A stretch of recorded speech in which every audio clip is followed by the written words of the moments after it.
नमस्कार। राष्ट्रीय कदम समाचार सेवा में आप सबका स्वागत है। इस समय हम आपको विधानसभा पंचकुला बरवाड़ा से सीधी तस्वीरें दिखा रहे हैं। हमारे साथ मौजूद हैं स्वामी रुद्रनाथ जी महाराज, जो कि दुर्गा शक्ति संकट मोचन दरबार के संचालक हैं और मौजूदा समय में महाकाल भैरव अखाड़ा से महामंडलेश्वर भी हैं और हरियाणा अघोर आश्रम अध्यक्ष के रूप में भी इनके पास एक जिम्मेवारी मौजूद है। आज स्वामी जी से जो जुड़ने का कारण है, देश में एक नया विवाद शुरू हुआ है मदरसों को लेकर। असम में मदरसों पे जो कार्रवाई हुई वो राष्ट्र विरोधी गतिविधियों में पाए गए और इसके बाद उत्तर प्रदेश सरकार ने भी आदेश जारी किया है कि मदरसों की जांच होगी। केंद्रीय मंत्री गिरिराज सिंह जी ने ये डिमांड की है और पहले भी चीज की वो मांग करते रहे हैं। बिहार में भी मदरसों की जांच होनी चाहिए। तो इसी मुद्दे पे हमारे साथ स्वामी जी जुड़ चुके हैं, हम इनसे बातचीत करेंगे। स्वामी जी, आपका स्वागत है राष्ट्रीय कदम न्यूज पे। जय श्री राम, जय महाकाल। स्वामी जी, अगर बात की जाए हिंदुस्तान की, जी, हिंदुस्तान में हर धर्म के लोग रहते हैं, बिल्कुल रहते हैं और हिंदुस्तान ने सबको शरण दी है, बिल्कुल दी। लेकिन एक विवाद शुरू हुआ है मदरसों को लेकर। जी असम में कुछ ऐसे मदरसे पाए गए जिनमें राष्ट्र विरोधी गतिविधियां देखने को मिली जी और कई कट्टरवाद संगठनों से उनका तालमेल देखने को मिला, जी तो उन पे कार्रवाई की गई। जी और इसके तुरंत बाद उत्तर प्रदेश सरकार ने भी आदेश दिया है कि मदरसों की जांच होगी। जी। यहाँ पे क्या कुछ बच्चों को बताया जाता है, पढ़ाया जाता है, जी। इसकी जांच होगी। जी। तो इस मामले पे एक नया विवाद ने जन्म दे दिया है और असदुद्दीन अवैसी जी। को आप जानते हैं कि जब वो बोलते हैं कुछ ना कुछ भड़काऊ भाईजान। जी जी, कुछ ना कुछ ऐसा बोलते हैं कि जिससे कुछ ना कुछ भड़काऊ बयान आते हैं। जी जी तो अवैसी साहब ने ये कहा है कि ये मदरसों की जांच नहीं है, जी। ये मिनी एनआरसी की जा रही है। जी। तो इस मामले पे आप क्या बोलना चाहेंगे? देखिए, सबसे पहले तो मैं जो आपके चैनल है सभी दर्शकों को जय श्री राम, जय महाकाल। आप सभी पे महाकाल की कृपा बनी रहे। और अभी हम बात करते हैं इस मुद्दे की। जी। तो सबसे पहले हमारे लिए क्या है? राष्ट्रहित, राष्ट्र सुरक्षा। जो भी चीज, जो भी व्यक्ति हमारे राष्ट्र के विरोध में जाएगा उसकी जांच होनी चाहिए, चाहे वो व्यक्ति विशेष है, जाति विशेष है, धर्म विशेष है, कोई विश्वविद्यालय विशेष है, स्कूल विशेष है।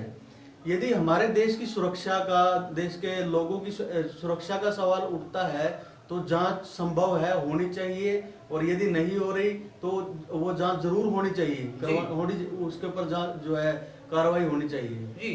तो असदुद्दीन अवैसी का ये कहना है कि मुसलमानों को तंग किया जा रहा है, जी मदरसों की ही जांच क्यों? जी। तो देखिए, हमारा देश क्या है? वसुधैव कुटुंबकम।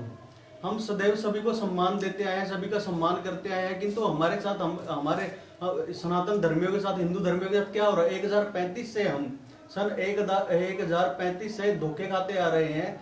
शुरुआत से ही आपको बता दें, सन 1035 में इन लोगों ने हथियार डाल दिए थे और धोखे से हमारे कुछ अघोरियों को ये भोजन पर बुलाया और उस भोजन में जहर दे दिया कि हम जो है जंग हार चुके हैं, आप आइए भोजन कीजिए। उस भोजन में जहर दे दिया। कुछ ही लोग जो है हमारे, जैसे भंडारी बाबा या अन्य इस पद के अधिकारी होते हैं अखाड़ा परिषद में, तो वो लोग बचे थे जो बाद में भोजन करते हैं, सबके भोजन करने के बाद। और जो पहले जो थे उनको धोखे से मार दिया गया था। उसके बाद न जाने कितने ही आतताइयों ने हमें जो है परेशान किया, हमें, हमारे हिंदुओं की हत्याएं की। और उसके बाद से कब से हम धोखे खाते आ रहे हैं। हम कब जागेंगे स्वामी जी, हम कब इकट्ठा होंगे? हमारा हक वो कब मिलेगा हमें? स्वामी जी, मेरा आपसे सीधा सवाल ये है कि सिर्फ मदरसों की ही जांच क्यों? मैं उसी पे आ रहा हूँ मैं। हमें हमारा हक कब मिलेगा? दूसरी बात, सबको आजादी है अपने धर्म का प्रचार प्रसार करने की, अपने धर्म के बारे में जो है अपने धर्म का विस्तार करने की। हमें आजादी क्यों नहीं है? हमारी गीता, हमारी भगवत गीता, हमारी रामायण पाठ्यक्रम में क्यों नहीं है? और दूसरी बात मुख्य है, आतंकवादी कहाँ से निकलते हैं जग जाहिर है, सबको पता है। देश विरोधी कहाँ से निकलते हैं ये जग जाहिर है, सबको पता है। यदि हमारे दामन में, हमारे चरित्र में दाग नहीं है। ये स्वामी जी, मैं इस पे आपसे कुछ कहना चाहूंगा कि आप ये जो आरोप एक तरह से लगा रहे हैं सभी मदरसों के ऊपर लगा रहे हैं क्या? नहीं, मैं सभी पे नहीं लगा रहा हूँ ये आरोप, किंतु कुछ तो है ना, जहाँ से जग जाहिर है, सबको पता चल रहा है कि यहाँ से जो है आतंक की फैक्ट्री निकल रही है, आतंकवादी निकल रहे हैं, तो उनकी जांच क्यों ना हो? अच्छा चलो, वो अपनी जगह सही है, मैं मान लेता हूँ, तो फिर जांच करवाने में क्या दिक्कत? अब मैं आपके सामने बैठा हूँ, मेरी जांच करो। अगर मैं गलत हूँ तो मैं पकड़ा जाऊंगा, अगर मैं सही हूँ, मेरे दामन में दाग नहीं है, मैं सीधा चैलेंज करके बोलता हूँ करो मेरी जांच। तो जांच करवाने में क्या समस्या है? सरकार राष्ट्र हित के लिए तो कर रही है, वो अकेला हिंदुओं के लिए नहीं है, पूरे देश के हर एक व्यक्ति के लिए है।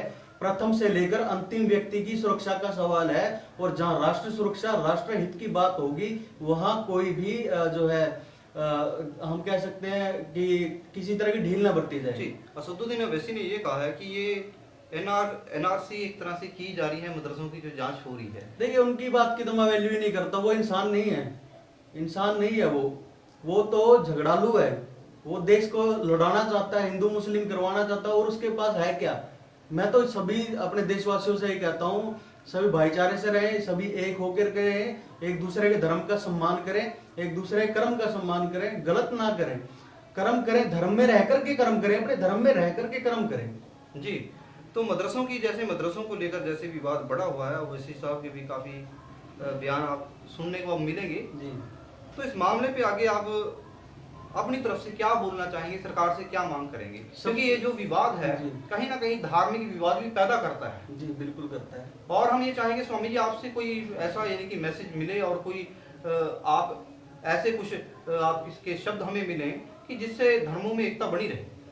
देखिए, सबसे पहले तो मैं हाथ जोड़ के अपने समस्त देशवासियों से ये कहूंगा कि आप एक रहिए, हमारी एकता ही शक्ति है, एक संगठन है शक्ति कलयुग है जी, ठीक है। हम एक रहेंगे तो हमारे देश में जो है, ये जो आप आज बिहार में देख रहे हो, दिल्ली में देखने को मिला, ये लव जिहाद जो हो रहा है, हमारे ही साथ क्यों हो रहा है? हमें ही टारगेट क्यों किया जा रहा है? उनके साथ जो है देश हित के लिए कार्रवाई की गई, वो तो उन्हें चूक गई, पर जो हमें पिछले 1035 से जो है टारगेट किया जा रहा है, वो किसी को चुभता नहीं है, वो किसी को दिखता नहीं है। स्वामी जी, आपका ये कहना है कि जो मदरसों पे जो कार्रवाई की जा रही है जी, ये सही है? बिल्कुल सही है, बिल्कुल, इसमें कोई दो राय नहीं है। और जो सही होगा वो निखर के आएगा, और जो गलत होगा वो बिखर के आएगा जी। तो आप क्या मांग, अपनी तरफ से कुछ मांग करना चाहेंगे? मैं जैसे भी अन्य राज्यों में मांग उठाई गई है, मैं हरियाणा सरकार से, हमारे माननीय मुख्यमंत्री मनोहर लाल खट्टर जी से, और जो है हमारे अनिल विज साहब से यही कहना चाहूंगा कि हमारे हरियाणा में भी ऐसा जो है किया जाए, और सबकी जांच हो, चाहे वो किसी भी धर्म का हो, किसी भी कट्टरवादी संगठन से रिलेटेड हो, जो हमारे हरियाणा के लिए, हरियाणा के लोगों के लिए खतरा पैदा करता हो, उसकी जांच हो, चाहे वो उसमें मैं हूं, चाहे उसमें कोई भी हो। आप सिर्फ मदरसों की बात नहीं कर रहे, चाहे वो कोई भी धार्मिक संगठन हो जो राष्ट्र विरोधी गतिविधियों में पाया जाए, बिल्कुल उसकी जांच होनी चाहिए। बिल्कुल बिल्कुल जी, धन्यवाद स्वामी जी, आपने समय दिया। तो जिस समय हमारे साथ मौजूद थे स्वामी रुद्रनाथ जी महाराज, आज जो चर्चा का मुद्दा रहा, मदरसों को लेकर रहा, असम से मदरसों पे जो कार्रवाई शुरू हुई है, इसके बाद उत्तर प्रदेश सरकार ने भी जांच के आदेश दिए हैं, और केंद्रीय मंत्री गिरिराज सिंह जी ने भी ये मांग की है कि बिहार में भी मदरसों की जांच होनी चाहिए। तो इस मुद्दे पे स्वामी रुद्रनाथ जी महाराज हमारे साथ जुड़े हुए थे। रुद्रनाथ जी महाराज जी ने ये कहा कि सिर्फ मदरसों के ही नहीं, जितने भी धार्मिक संगठन हैं, अगर कोई भी राष्ट्र विरोधी गतिविधि में पाया जाए, उस पर कार्रवाई होनी चाहिए, और अगर आप सही हो तो आपको कार्रवाई से बिल्कुल भी डरना नहीं चाहिए। तो फिलहाल अभी के लिए इतना ही। बने रहे राष्ट्रीय कदम न्यूज के साथ, हर कदम राष्ट्र के साथ।